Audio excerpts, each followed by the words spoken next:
Everyone, welcome back to Live Darts, and we've got JDC Chairman Steve Brown with us.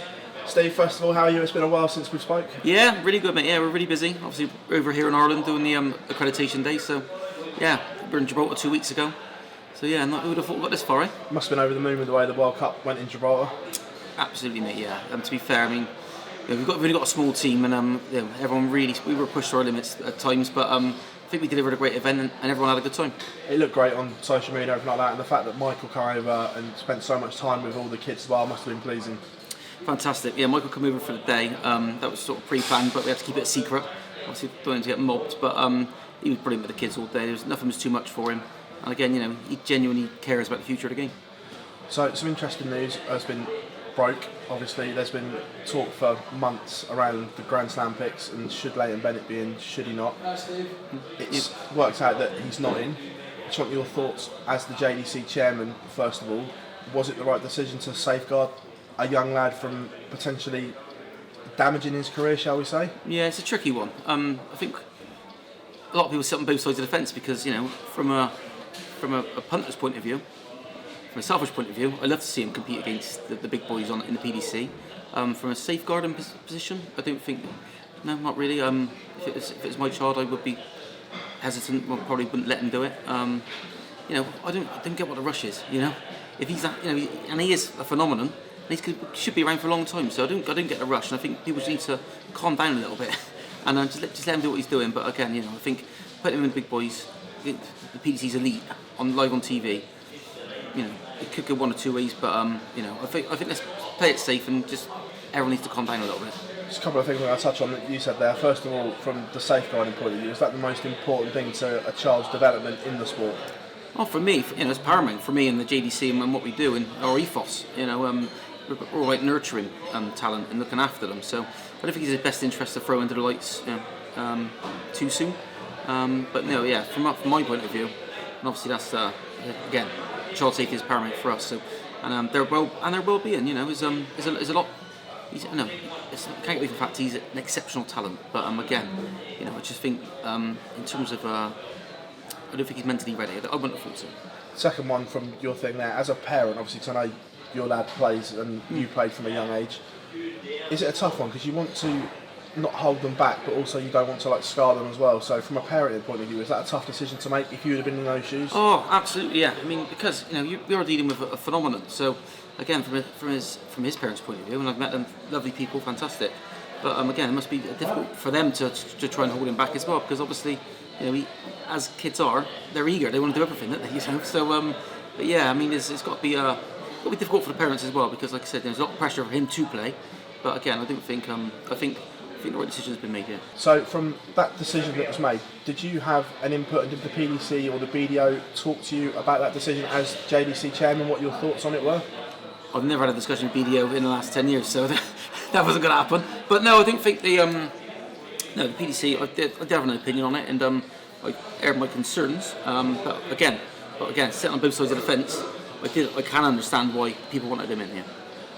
I don't want to sound like I'm going to BDO bash or we're bitter here, but does that say a lot about where the BDO game is right now as well? The fact that we're talking about a 13-year-old and Bo Greaves at 15 was also being talked about as Grand Slam picks over people in their top 8. Does that say a lot where their game is, that they're relying on kids to elevate their sport? I think it's got to be a worry. To be fair, you would have thought that they sort of being a big organisation with thousands and thousands of players, that they could probably pick 8 sort of people of adult age. But again, but Bo and Leighton again are phenomenon. So, let's get it right. That I think they've got they're up against it. I think the video. Obviously, any time it's sort of world champion, Glenn's left and people are leaving, so there are big voids there, and it's a difficult job for the BDO to try and fill those voids. Just talking on Bo there, I know we spoke off camera. Would you like her to come across and play some of the JDC stuff? Of course we would. Yeah, we want all kids to come and play in the JDC. We've got I think for Bo, I think she does a lot. And what the BDO do cater for is the girls specifically. So I think that's probably holding her back over with the boys in JDC. But again, I think she's good enough to compete and probably win a few tours. But we'd be delighted to get her along. As well, and just looking forward, obviously I know we spoke probably back in February time when there was talk of Leighton doing what he's doing but not been able to play on the development tour. Do you know if there's any plans for them to lower the development tour age? I know we spoke and there was rumours that it was going to be lowered, and you were worried about things bridging and crossing properly between the JDC and the development tour. Is there any news or anything you know on that? No, I don't think they're going to lower it at all. That's not what I've been. No one's mentioned or had a conversation with me about that. I do feel strongly that perhaps the age should go up, if anything, to 18. And that sort of deal with all the juniors, because there is a grey area. Again, we've breached this before, that the 16-year-olds in an environment where there's alcohol being served and they're playing against guys that are having a drink, and at that age they're very impressionable kids. So I think we should sort of look after them a little bit better and keep the under-18s together. I know youth darts is probably the best it's ever been. I know we all came through the system playing county youth, but does it need to be aligned a little bit better then, do you think? Because there are, like you say, maybe too many grey areas right now. Like, I'll say it on camera, the fact that the PDC development tour is 24, I don't think is right. The fact that Max, Dimitri and Jeffrey are all playing it. So do you think it needs aligning a little bit better in that terms of just from top to bottom? I'd like to see, in a perfect world, I mean, there's reasons behind all these rules, obviously, but in a perfect world, I think the JDC should cater for up to 18. Development tour I think should stay, and I think the age bracket's fine. However, I do think in the development tour, if you're a tour card holder, I don't think you should be allowed to play in the development tour. That's just my opinion, but obviously there's arguments against that, but that's my opinion. As well, looking forward for the rest of the year and into 2020, what have you got on board to move the JDC forward? Any exciting plans to elevate it again? We move on. So there's talks of us, we're going to be launching in Asia, academies. Obviously, we'll revisit Gibraltar. We've got options for maybe Asia as well next year, World Championships or the year after. So in terms of what the good they've done for us in Gibraltar 2 weeks ago, it's really sort of put us on the map, and everybody's really excited about the future. When you set up the Steve Brown Academy all those years ago, could you imagine we'd now be sat here where it is? I dreamt of it, no. It's gone in the support we've got from all our partners, the PDC especially, Rod Arrington and Matt Porter have been really, really supportive. The PDPA, Peter Manley, Warner, they've all been great. All of our sponsors have been fantastic, and without them, we wouldn't be where we are. So, again, it's now getting to the stage where we've got obviously one full-time employee, but we'd like to get 2 or 3 and sort of really push forward. As well, there's moving on to yourself. There's rumours of a Steve Brown potential comeback in 2020. We've seen on Twitter and Facebook that the darts have come out, the dust has come off, and you seem to be enjoying it again. Yeah, no, I have been, but just when I think I'm getting somewhere, I'll have a nightmare again, and just think, so I don't know. I would like to go to Q school, but again, I'm not going to be broken hearted if I don't get a tour card. I'll go there and see what happens. But again, realistically, have I got the time? Probably not. But I'll just go have a bit of fun.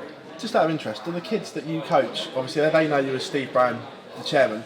Do they have a clue how good you were back in the day and what you achieved in the PDC? No, I'm not even the best dart player in my house anymore. So the kids that now they have no. They're 10, 11, 12 years old.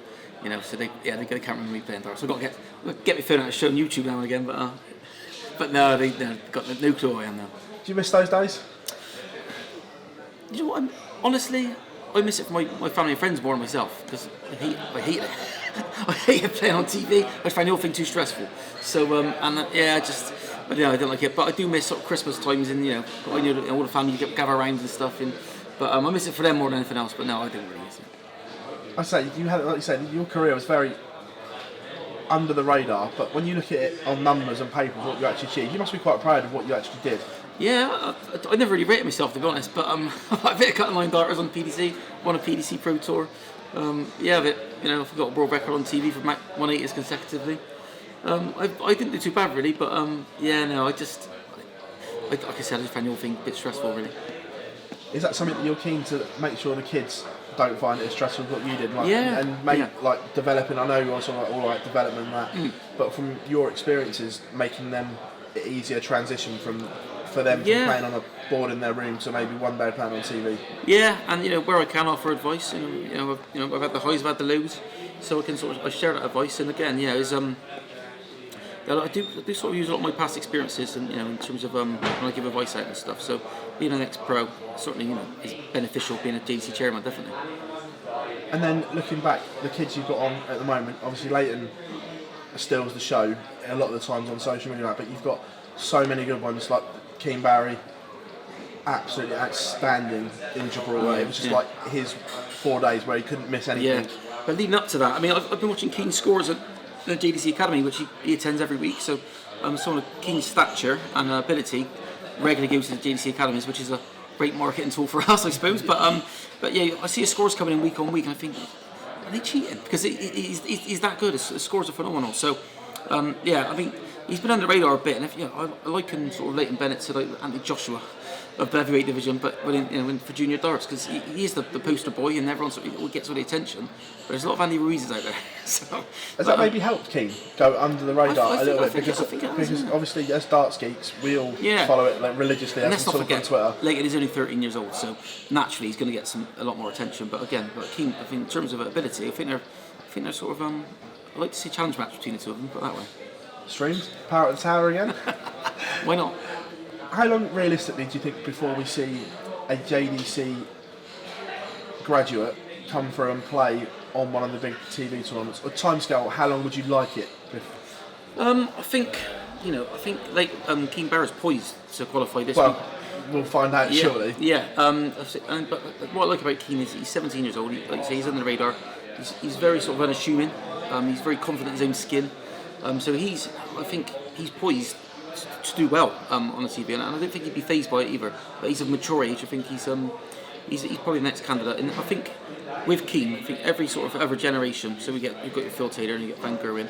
And I think, and I don't want to put any extra pressure on him, but I do think Keane is potentially in that mould in terms of what he could achieve in the game. So. That's a huge billing you've given the I young man there. I know, and I won't regret saying that, but I genuinely feel that just being around him, and obviously the benefit of being a JDC chairman is you get to see the family, the setup, and the dynamics, and I just think it's a perfect storm for Keane. Steve, it's an absolute pleasure sitting down and talking to you, and thank you very much for your honesty more than anything, because I know they're very touchy subjects, and you've got two hats, so massively appreciate you taking time out to speak to us. No worries, buddy. Thank you very much. Cheers.